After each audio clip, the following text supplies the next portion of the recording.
Shalom, giving our praises to Yahweh, Ba'asham, Yahoshai, Ba'asham, Raka Kadash,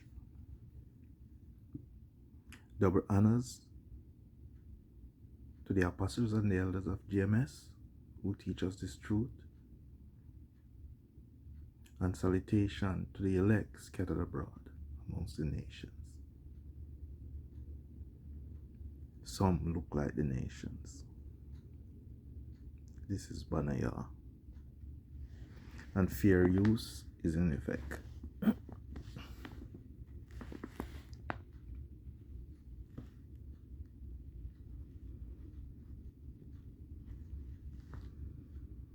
So this one is about plants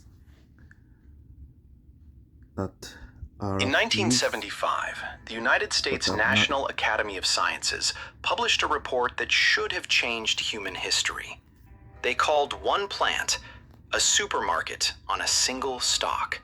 They said it could solve protein deficiency across the developing world. See the type Every you can single go and part look of for it it was yourself. edible. I won't be playing Root, all of it. leaf, flower, pod, seed, 5 foods from one organism. More protein than soy, more calcium than milk. It fixed its own nitrogen, meaning it fertilized itself while it fed you. 50 years later, you have never heard its name. And that silence has a price tag, measured in malnutrition statistics and corporate fertilizer profits. This is the winged bean. Sophocarpus tetragonalobus, the complete crop they buried because it threatened to make you independent. Welcome to Nature's Blacklist. Before we open this vault, understand what you are about to hear. This is not a story about an obscure plant. This is forensic evidence of how a system built on dependency handles a solution that asks for nothing in return. Let us begin with what you are currently losing by not knowing this plant exists. You are paying for nitrogen fertilizer. Yeah. The winged bean manufactures its own through symbiotic bacteria in root nodules. Every season, you are writing checks to chemical companies for something this plant produces for free, while simultaneously improving the soil for whatever you plant next. You are hunting for complete protein sources. You are buying supplements. You are combining grains and legumes according to charts nutritionists gave you in the 1970s. Meanwhile, the winged bean seed contains all essential amino acids in proportions that rival animal protein, 35 to 40% protein by dry weight. Soy, the king of plant protein, hovers around 34%. This plant matches it, and in some varieties, exceeds it. You are dependent on supply chains that fracture under pressure. You saw what happened in 2020. Shelves emptied, prices spiked. And somewhere in Southeast Asia, a plant that could have fed entire communities with zero imported inputs was growing in backyard obscurity because no one ever told you it existed.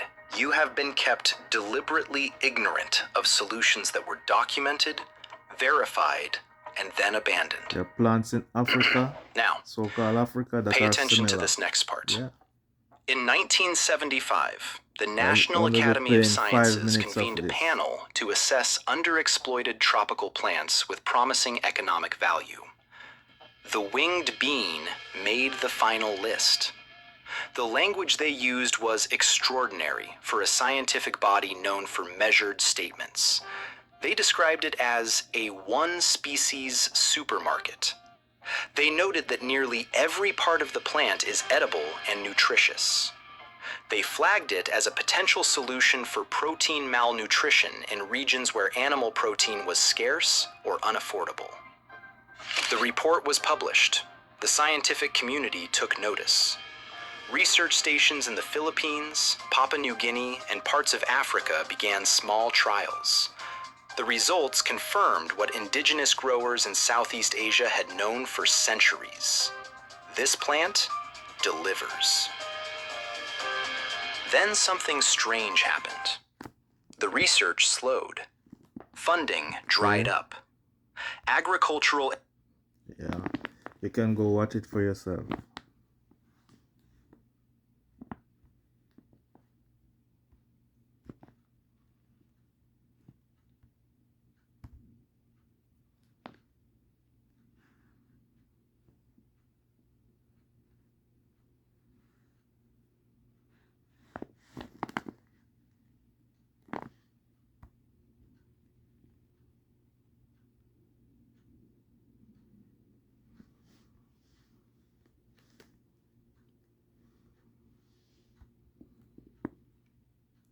So my first scripture will be Isaiah 14.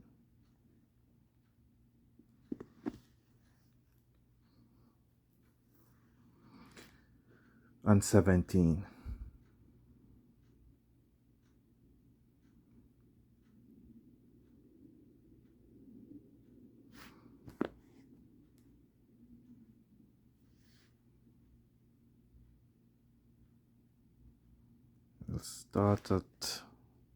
Let's start at 14. I will ascend above the heights of the clouds. I will be like the Most High. Because that's what this man has been doing. He's been controlling all the resources, starving people out. The British starved the Bangladeshi out.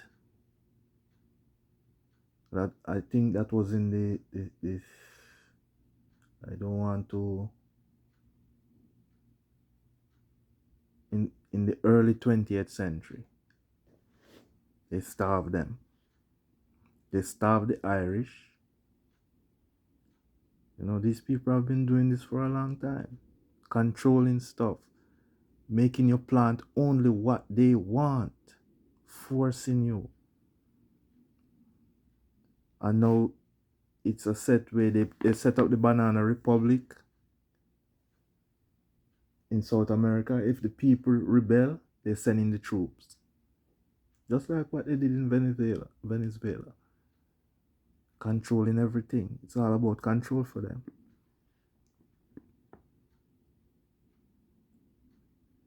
So he's like the Most High, right?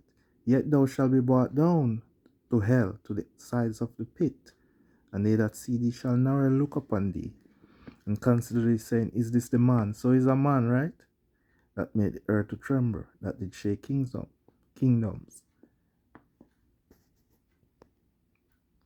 But when you read this in church, it's not they try to make it seem like this is Satan, right? Yes, he's a deceiver. But they want to make it a spirit. But the spirit is in this man is evil, right? That made the world as a wilderness, and destroy the cities thereof, that open not the house of the prisoners. And the kings of the nation, even all of them, lie in glory, every one in his own house. But thou art cast out of thy grave like an abominable branch, and as the remnant of those that are slain thrust through with a sword, that go down to the stones of the pit, as a carcass trodden underfoot. Thou shalt not be joined with them in burial, because thou hast destroyed thy land, and slain thy people. The seed of evildoers shall not be renowned. So everywhere this man goes, he destroys. He's a destroyer, right? Destroyer of lands and destroyer of worlds. Prepare slaughter for his children for the iniquity of their fathers, that they do not rise, nor possess the land, nor fill the face of the earth with cities. Because this man has not been good to the earth. Everything, he has to tame it. He is at war against nature. And he's at war against himself.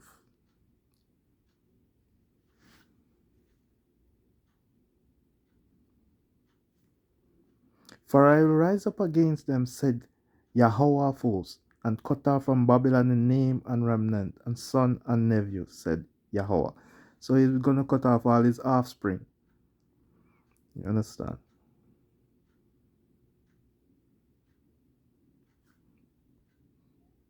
He's going to cut off his offspring, all his offsprings. Habakkuk.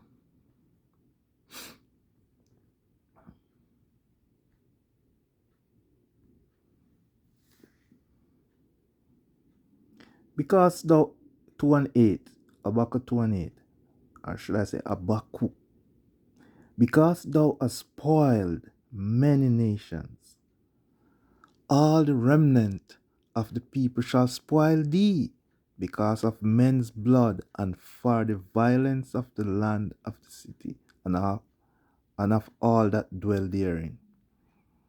So you're gonna get what you have been given to people. Woe to him that covet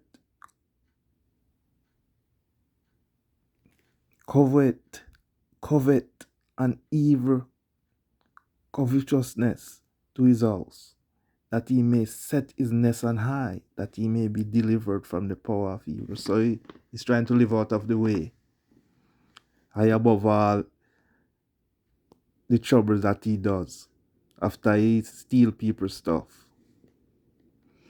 Thou hast consulted shame to thy house by cutting off many people, and hast sinned against thy soul.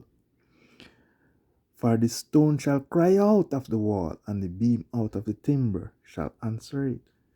Woe to him that buildeth a town with blood. Because that was what America was built on, right? Everywhere this man, Australia, New Zealand, he did it in Africa, he did it in the new world, this new world, on this side. He has done it everywhere he has gone. And as you can see, what is happening right now in Gaza, he's murdering people to get the land. That's his MO.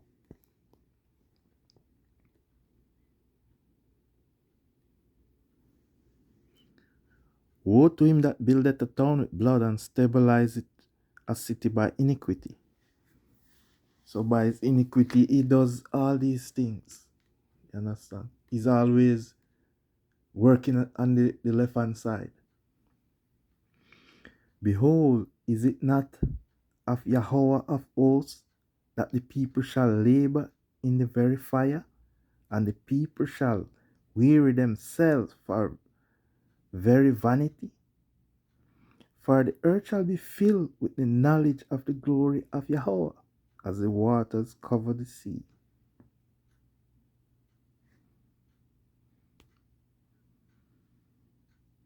Job 9 and 24.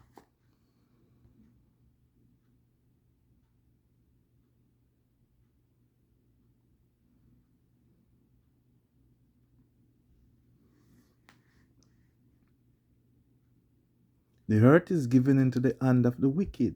He covered the faces of the judges thereof. If not, where and who is he? Psalm 17 and 13. Arise, O Yahweh, disappoint him, cast him down, deliver my soul from the wicked, which is thy sword. So Job 9 and 24 and this one go together, as well as Genesis 27, 38 to 40. It tells you who this man is. He's coming from Esau, the brother of Jacob, who is called Israel.